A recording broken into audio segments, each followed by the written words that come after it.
Another hapon. Ay hindi. Gabi na pala dito guys.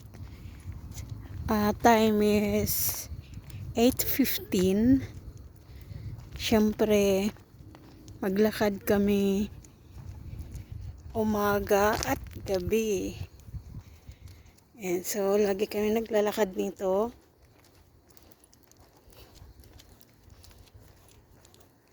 He's a very good boy. Ayan. Lakad na naman kami. Gabi na. So dito, 8:30 na ng gabi is maliwanag pa din pag summer.